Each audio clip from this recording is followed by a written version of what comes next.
Hello friends, good morning all of you. Friends, third chapter चल रहा है हमारा इलेक्ट्रिक पोटेंशियल या विद्युत विभव। इसमें आज हम पढ़ने जा रहे हैं नेक्स्ट टॉपिक, आवेशों के निकाय की स्थितिज ऊर्जा। ठीक है, तो आवेशों के निकाय की स्थितिज ऊर्जा कहते किसे हैं, सबसे पहले तो ये समझते हैं। देखो, आवेशों के निकाय की स्थिति, आवेशों का निकाय मतलब कोई भी निकाय जो आवेशों से मिलकर, ये मान लीजिए कोई निकाय है, आवेशों का निकाय किसे कहेंगे, जो आवेशों से मिलकर बना है। ठीक है, ये मान लीजिए कोई आवेश, मान लीजिए मैंने ये कोई 6 आवेश। ठीक है, अब कोई भी निकाय को बनाना पड़ता है हमें, तो निकाय को बनाने के लिए हम क्या करेंगे, आवेशों का निकाय है तो आवेशों को लाके निकाय में रखेंगे तो आवेशों का निकाय हो जाएगा। मान लीजिए हमको 2 आवेशों से मिलकर कोई निकाय बना रहा है, तो 2 आवेशों को एक साथ लाएंगे तो 2 आवेशों का निकाय हो जाएगा। 3 को लाना है तो तीनों को एक साथ लाएंगे तो 3 आवेशों का निकाय हो जाएगा। अब देखिए, तो यदि हम आवेश को लाते हैं निकाय में स्थित किसी बिंदु तक, तो हमको आवेश को लाने में कार्य करना पड़ता है कि नहीं। मान लीजिए पहला आवेश को लाने में कोई कार्य करना नहीं पड़ता है। सर्वप्रथम जो नंबर 1 आवेश लेके आएंगे, मान लीजिए इसको लेके आए, तो पहले से यहाँ पे कोई आवेश नहीं है, और पहले से कोई आवेश नहीं होगा तो वहां पे विद्युत क्षेत्र भी नहीं होगा। तो पहले आवेश को यदि हम कहीं पर लाते हैं, निकाय में लाते हैं, तो उसको लाने में कोई कार्य नहीं करना पड़ता। अब यदि हम कोई दूसरा आवेश लेके आए, मान लीजिए ये लेके आएंगे, अनंत से यहां ला रहे हैं निकाय में स्थित बिंदु, तो पहले से एक आवेश मौजूद है तो ये विद्युत क्षेत्र उत्पन्न करेगा। तो दूसरे आवेश को लाने में हमको क्या करना पड़ेगा, कार्य करना पड़ेगा इस विद्युत क्षेत्र के विरुद्ध। ठीक है, और ये जो हम कार्य, इसी प्रकार तीसरे को लाएंगे तो तीसरे को लाने में भी कार्य करना पड़ेगा, चौथे को लाने में भी। ऐसे जितने आवेशों से निकाय मिलकर बना है, तो हमको उन आवेशों को लाने में क्या करना पड़ता है, कार्य करना पड़ता है। ठीक है, तो आवेशों के निकाय की स्थितिज ऊर्जा किसे कहेंगे, आवेशों को अनंत से, कहां से, ये अनंत से, अनंत से निकाय में स्थित किसी बिंदु तक लाने में किया गया कार्य। आवेशों को कहां से, अनंत से निकाय में स्थित किसी बिंदु तक लाने में किया गया कार्य उस निकाय में किसके रूप में संचित हो जाता है, ऊर्जा के रूप में संचित हो जाता है, जिसे ही आवेशों के निकाय की कौन सी ऊर्जा कहते हैं, हम स्थितिज ऊर्जा कहते हैं। कौन सी ऊर्जा कहते हैं, आवेशों के निकाय की स्थितिज ऊर्जा कहते हैं। अंडरस्टैंड, ये हो गया आपके आवेशों के निकाय की स्थितिज ऊर्जा की डेफिनेशन। अब ये जो आवेशों का निकाय है वो कितने प्रकार का होता है, तो सबसे पहले आता है 2 आवेशों से मिलकर बने निकाय की स्थितिज ऊर्जा। कोई भी आवेश, कोई भी निकाय 2 आवेशों से मिलकर बना हो सकता है, या 2 से अधिक आवेशों से भी मिलकर बना हो सकता है। तो सबसे पहले हम 2 आवेशों से मिलकर बने निकाय की स्थितिज ऊर्जा निकालेंगे, उसके बाद में 2 से अधिक आवेशों से मिलकर बने निकाय की स्थितिज ऊर्जा निकालेंगे। तो सबसे पहले हम निकालते हैं इसमें फर्स्ट टॉपिक, 2 आवेशों से मिलकर बने निकाय की स्थितिज ऊर्जा।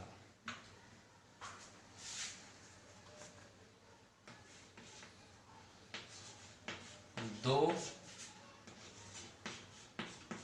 आवेशों से मिलकर बने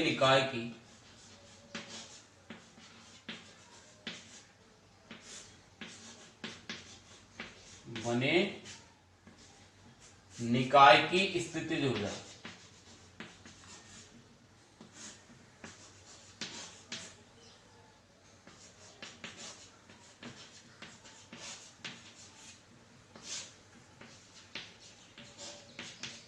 ये है हमारा टॉपिक, 2 आवेशों से मिलकर बने निकाय की स्थितिज ऊर्जा। ठीक है, इधर लिख देता हूं मैं, 2 आवेशों से मिलकर बने निकाय की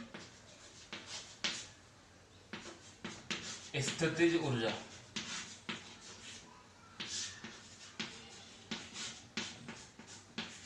ठीक है, हाँ देखिए, इसे निम्न चित्र की सहायता से हम ज्ञात करते हैं। 2 आवेशों से मिलकर कोई निकाय बना है, मान लीजिए एक आवेश तो है Q1 और एक आवेश है Q2, और दोनों के मध्य की दूरी है R। ये तो है A बिंदु पर और ये B बिंदु पर। ये 2 आवेशों से मिलकर बना कोई निकाय है, इसकी हमको स्थितिज ऊर्जा क्या करनी है, ज्ञात करनी है।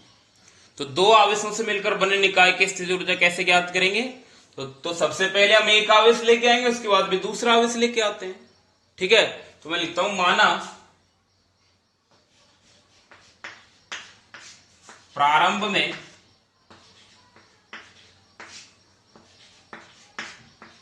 आवेश Q1 को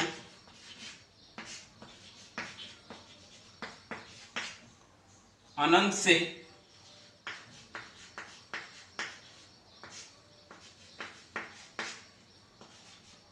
निकाय में स्थित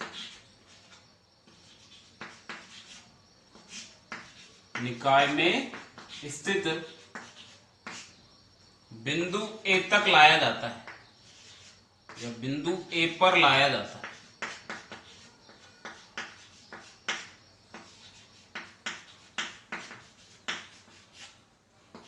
तो विद्युत क्षेत्र की अनुपस्थिति के कारण विद्युत क्षेत्र की अनुपस्थिति के कारण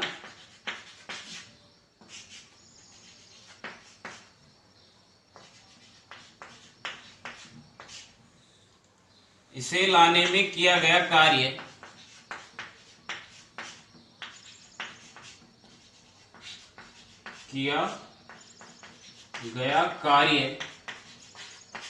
क्या होता है? शून्य।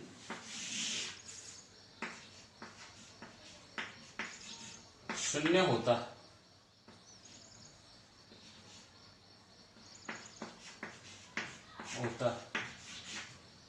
अतः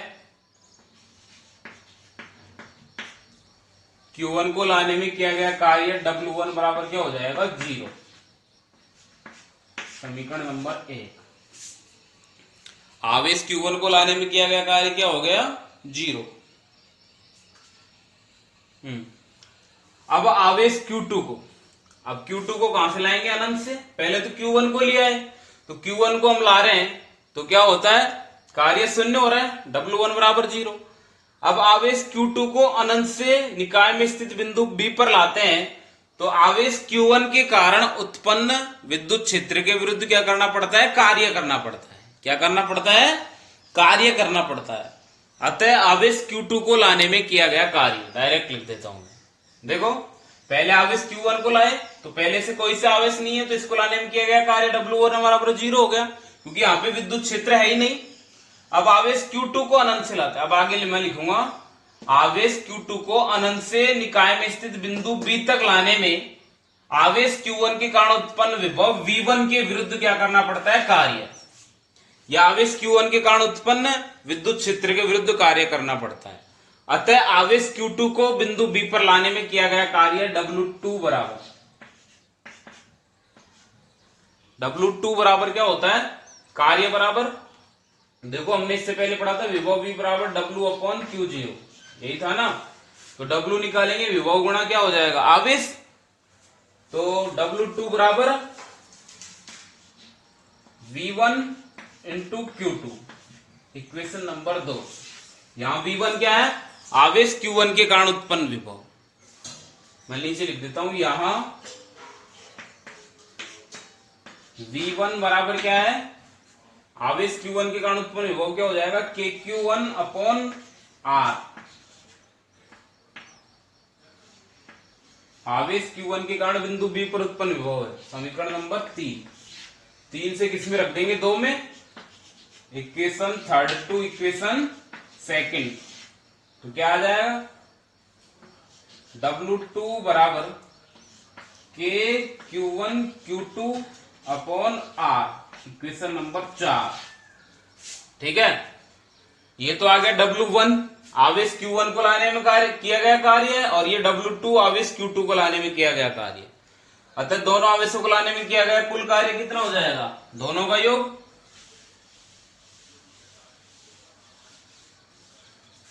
अतः दोनों आवेशों को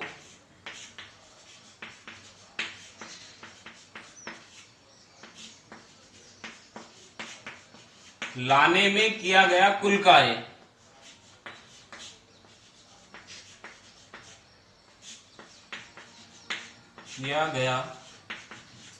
कुल कार्य W बराबर W1 plus W2। Equation number 5। Equation 5 में मान रख दो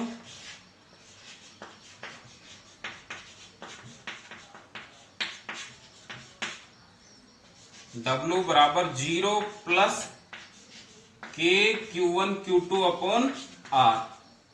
फिर हम जानते हैं किया गया कार्य ऊर्जा की तुल्य होता है, चूंकि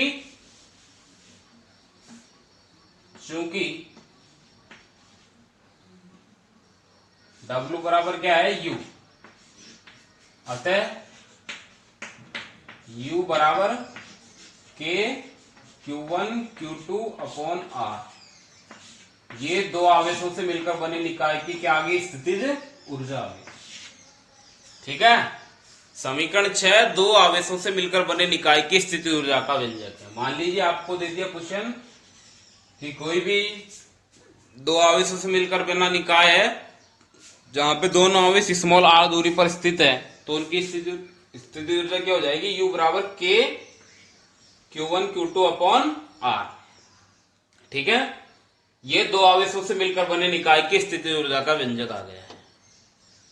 इसके बाद हम निकालेंगे दो से अधिक आवेशों से मिलकर बने निकाय की स्थिति ऊर्जा। ये तो दो आवेशों के लिए हो गया, अब दो से अधिक आवेशों से मिलकर बने निकाय की स्थिति ऊर्जा निकालेंगे।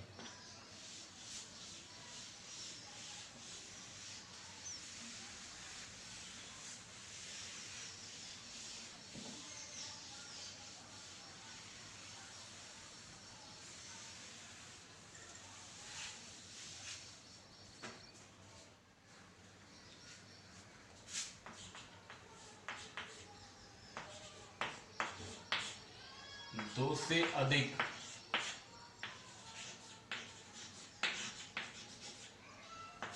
आवेशों से मिलकर बने निकाय की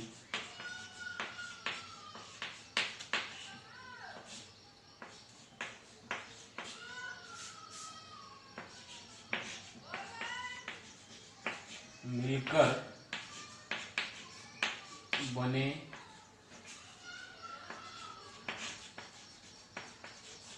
निकाय की स्थितिज ऊर्जा।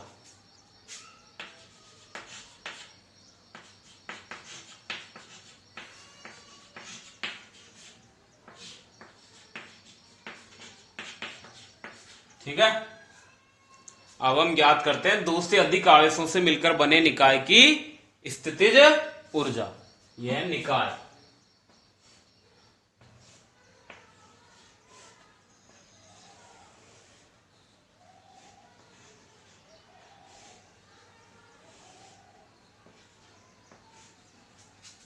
ठीक है, दो से अधिक आवेशों से मिलकर बने निकाय की स्थिति ऊर्जा इसे निम्न चित्र की सहायता से ज्ञात करते हैं। दो से अधिक मतलब तीन, तो मैं तीन आवेश ले लेता हूं। तीन से अधिक आप कुछ भी ले सकते हो, मैं मान लेता हूं दो से अधिक आवेश तीन आवेशों से मिलकर बना कोई निकाय है, तो इसमें लिखेंगे इसे निम्न चित्र की सहायता से ज्ञात करते हैं। तीन आवेशों से मिलकर बना कोई क्या है? निकाय। ये कोई मैं निकाय ले रहा हूं जो तीन आवेशों से मिलकर बना है। ये ए बिंदु है, ये बी बिंदु है, ये सी। ए पर तो है Q1 आवेश, बी पर है Q2 और सी पर है Q3। Q1 और Q2 के मध्य की दूरी है R12।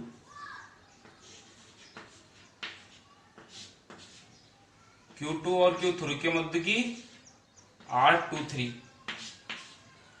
और Q1 और Q3 के मध्य की R13।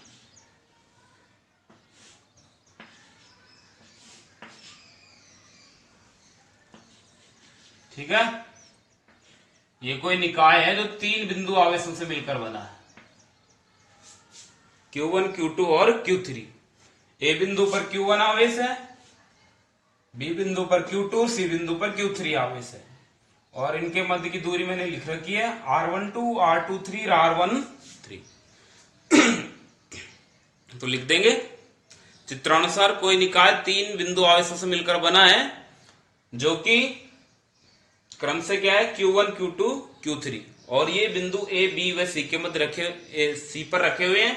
Q1 और Q2 के मध्य की दूरी R12, Q2 Q3 के मध्य की R23 और Q1 व Q3 के मध्य की दूरी R13 है।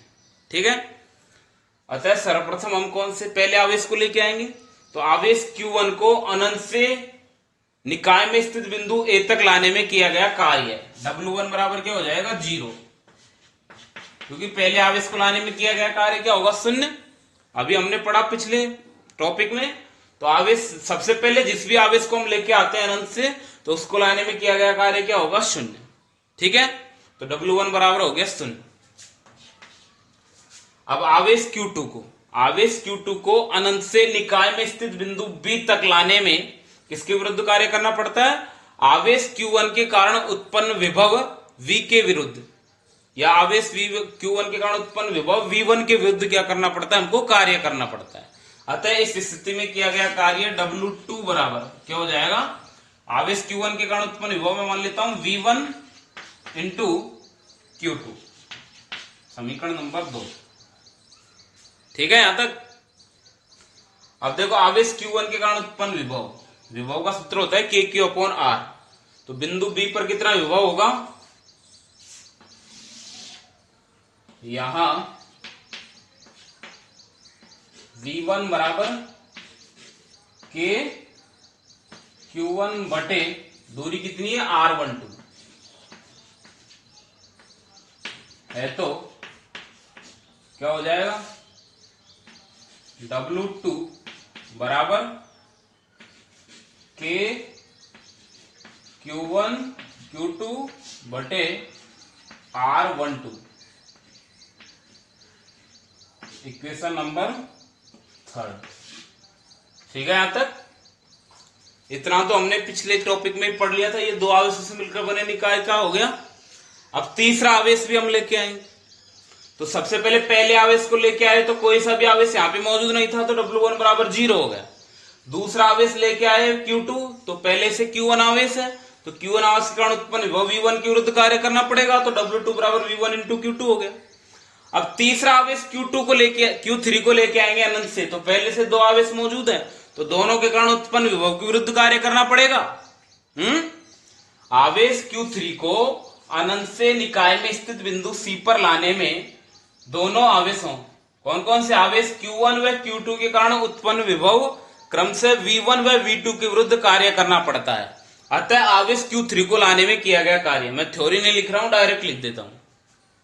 इसके बाद में क्या लिखेंगे, देखिए आवेश Q3 को कहां से लाएंगे हम, अनंत से निकाय में स्थित बिंदु C तक लाने में आवेश Q1 व Q2 के कारण उत्पन्न विभव क्रमशः V1, Q1 के कारण तो क्या है V1 और इसके कारण क्या है V2 के विरुद्ध कार्य करना पड़ता है। अतः इस स्थिति में किया गया कार्य W3 बराबर दोनों आवेशों के विरुद्ध करना पड़ेगा। दोनों, इसके आवेश के कारण तो विभव V1 और इसके कारण क्या है V2 इंटू Q3। ठीक है यहां तक। Equation number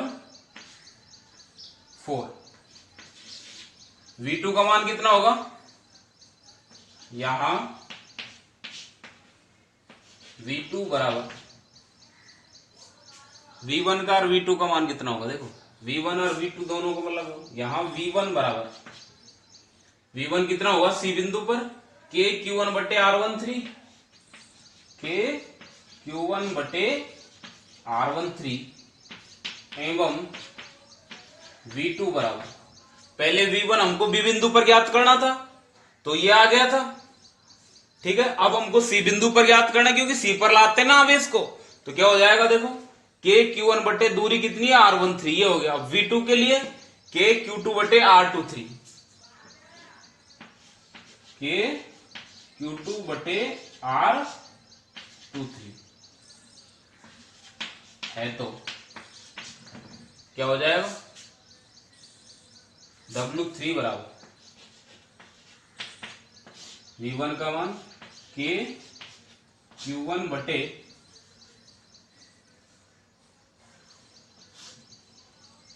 R13। ठीक है, यहां तक दिख नहीं रहा है, ऊपर लिख देता हूं।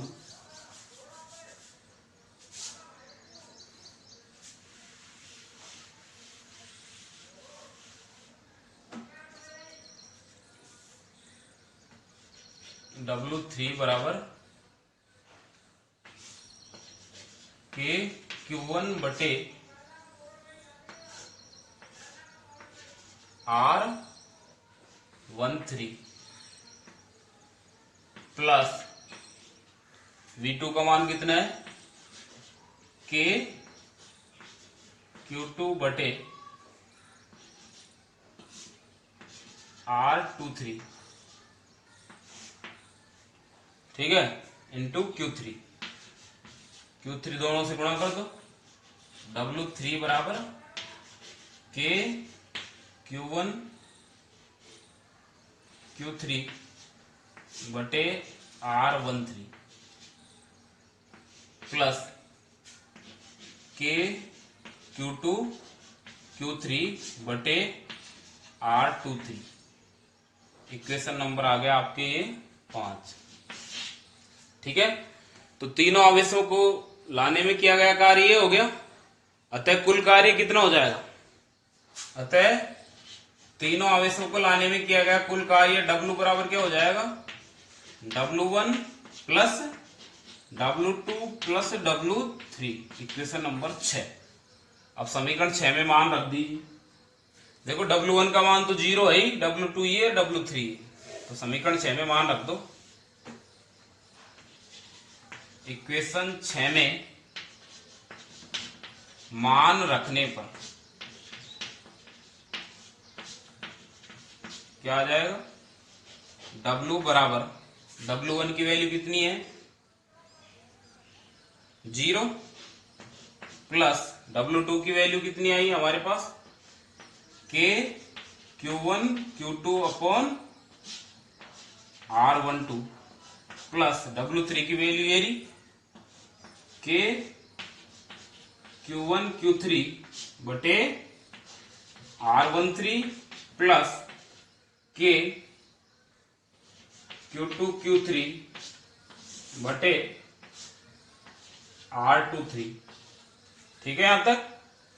फिर वही कार्य का मान किसके बराबर होता है, ऊर्जा के,